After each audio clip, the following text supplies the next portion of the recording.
వృచ్చికం వారికి కనుక చూసుకున్నట్లయితే మీకు భాగ్యభావంలో మౌఢ్యం ఏర్పడుతుంది జూలై 15వ తేదీ నుంచి ఆగస్టు 13వ తేదీ వరకు. అయితే ఈ రవి గురువుల కలయిక ఒక రకంగా మంచిదే, కానీ మౌఢ్యం ఏర్పడడం అనేటువంటిది కరెక్ట్ కాదు. అయితే ఈ గ్రహాల యొక్క కలయికతో పాటు మీకు మిగతా గ్రహాలు అంటే చతుర్థంలో ఉండేటువంటి రాహు, పంచమ శని, సప్తమంలో ఉండేటువంటి కుజుడు, దశమంలో ఉండేటువంటి కేతువుతో శుక్రుడు కూడా కలుస్తున్నాడు.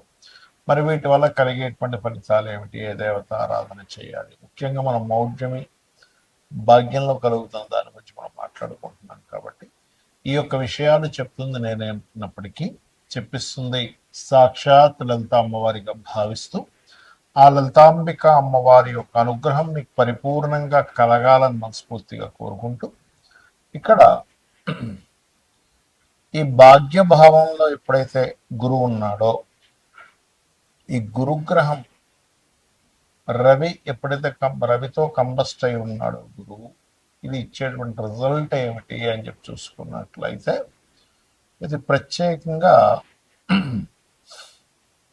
గురువు ద్వారా అంటే రవి ద్వారా గురువు కంబస్ట్ అయినందుకు ఉపనయనాది సంస్కారాలు, తండ్రి గారి ఆరోగ్య విషయంలోని మరియు బ్యాంకింగ్ సంబంధించిన వర్క్ విషయంలోని, హైయర్ ఎడ్యుకేషన్ విషయంలోని, అంటే ఉన్నత విద్యల కోసం చేసే ప్రయత్నాల విషయంలోని కాస్త జాగ్రత్త వహించండి.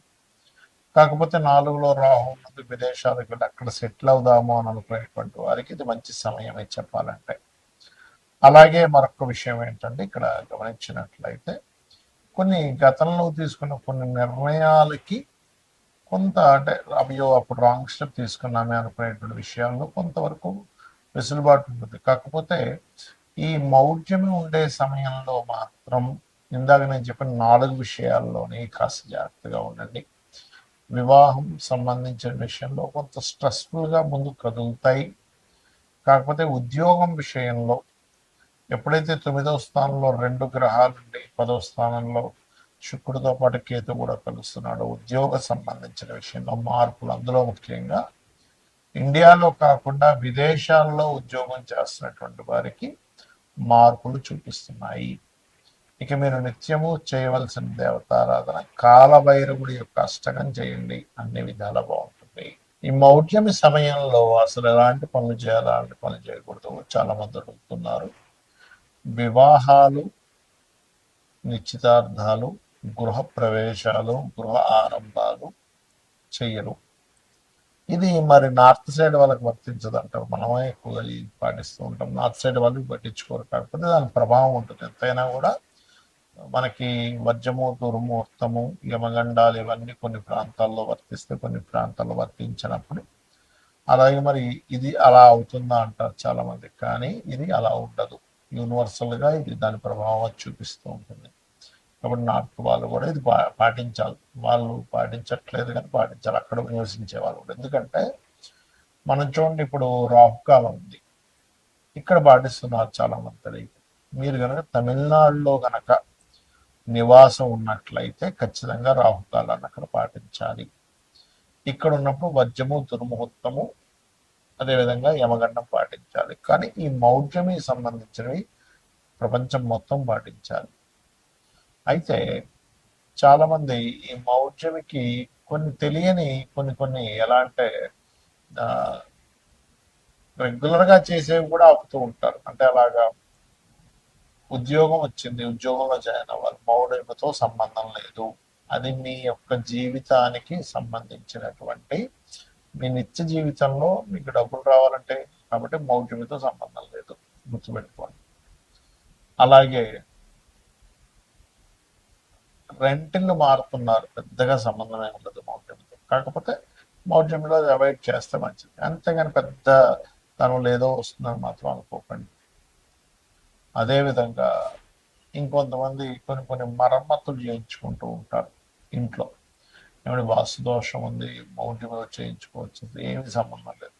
నువ్వు సెట్ చేసుకునేదానికి చేసుకోవచ్చు. ఎలా అయితే ఔషధ సేవన విషయంలో ఫలానా నక్షత్రాల్లో మంచిదని చెప్తాడు, కానీ నీకు అత్యవసరం ఉన్నప్పుడు ఒక వ్యక్తికి ఎత్తు పొడి చేశాడు, బ్లడ్ వచ్చేస్తుంది, అమ్మో ఇప్పుడు మౌఢ్యం ఉందండి, ఈరోజు దుర్ముహూర్తం ఉంది, వర్జ్యం ఉంది, లేకపోతే ఏమగండం ఉంది, ఇప్పుడు హాస్పిటల్కి వెళ్ళకూడదంటే అలా యాక్సిడెంట్ అయింది, వెంటనే తీసుకెళ్ళి వాళ్ళు అతను రిపేర్ చేయించాలిగా. అత్యవసర వస్తువుల్లో ధర్మం ఎలా అంటే మీకు ఆపద్ధర్మాలు అనుకుని ఉంటాయి, అలాంటి సందర్భంలో ఈ మౌఢ్యం సంబంధం లేదు.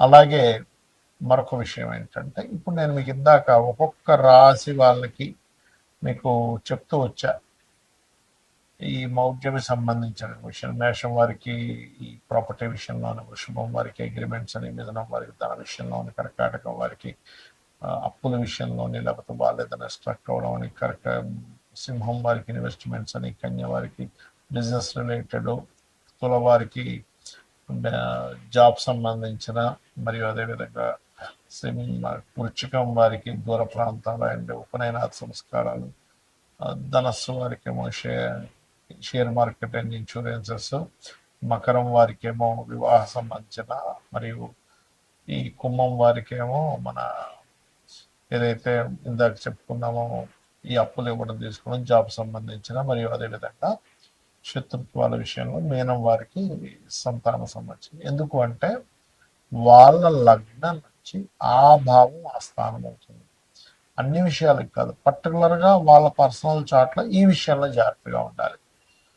యూనివర్సల్గా జరిగే కొన్ని శుభకార్యాలకు ఎందుకు శుభకార్యాలు చేయరు ఆ సమయంలో అంటే, గురువు యొక్క దృష్టి, శుక్రుడి యొక్క దృష్టి, రవి యొక్క కిరణాల చేత, రవికి అతి సమీపంలో వెళ్ళడం మూలంగా వాటి యొక్క ప్రభావం తగ్గిపోతుంది.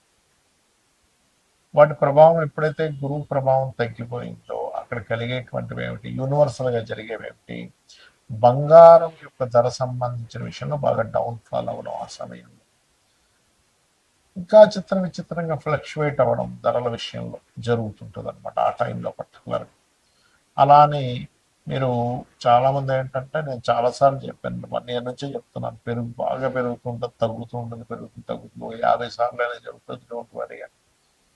ఇక్కడ చాలామంది చేసే మిస్టేక్ ఏంటంటే, వాళ్ళ జన్మజాతకాలలో రవి గురువులు పాడైపోయి ఉంటే తెలియక వాళ్ళు బంగారంలో ఇన్వెస్ట్మెంట్ చేస్తున్నారు. దానివల్ల తెలియకుండా హైలో ఉన్నప్పుడు కొనడం, తగ్గినప్పుడు అమ్మడం జరుగుతుంది.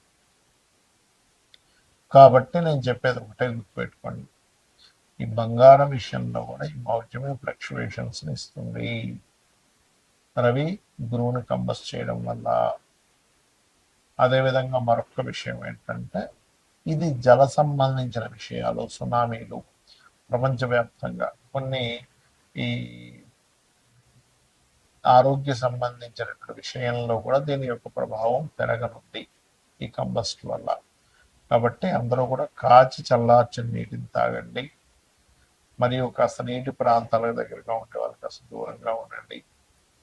అదేవిధంగా ఇది ఒక రకంగా చెప్పాలంటే ఒక జీవాత్మ సంయోగం అంటూ ఉంటారు. ఎవరికైనా ఈ కాంబినేషన్ ఉన్నప్పుడు వాళ్ళకి ఇంట్యూషన్స్ కూడా బ్రహ్మాండంగా పనిచేస్తాయి చెప్పాలంటే. ఒక డిగ్నిఫైడ్ నేచర్లో కూడా వెళ్తూ ఉంటారు. కాకపోతే ఏంటంటే, మనకి యోగము అంటారు జ్యోతిష్ శాస్త్రంలో. మన జన్మజాతకంలో కానీ గోచారంలో కానీ 2 గ్రహాల కలయిక, లేదా ఒక గ్రహం ఒక రాశిలో ఉన్నప్పుడు యోగము, ఒక గ్రహం ఒక నక్షత్రంలో ఉన్నప్పుడు యోగము, గ్రహంతో కలిసి ఉన్నప్పుడు ఇంకొక యోగం, 2-3 గ్రహాలతో కలిస్తే మరొక యోగం. ఇలా యోగము ఏర్పడి గోచారంలో ఇచ్చే రిజల్ట్స్ చాలా బలంగా ఉంటాయి, గుర్తుపెట్టుకోండి. యోగం ఏర్పడకుండా ఇచ్చేటువంటి రిజల్ట్స్ వేరు, 2 గ్రహాలు కలిసినప్పుడు వేరు. కాబట్టి మీరు ఏం చేస్తారంటే, మీకు జన్మజాతకం తెలియదు, అసలు ఏం చేయాలో అర్థం కావట్లేదు, మీ డేట్ ఆఫ్ బర్త్ లేదు, అలాంటప్పుడు కూడా ఏం టెన్షన్ పడకుండా సూర్యనారాయణమూర్తి యొక్క ఆరాధన, లలితా సహస్రనామాలు, వీలైతే లలితా సహస్రనామాల్లో సూర్య భగవాను చూస్తూ ఓం భానుమండల మధ్యస్థ భైరవీ భగవాన్ నమః మంత్రం చేయండి, అన్ని విధాలు బాగుంటుంది.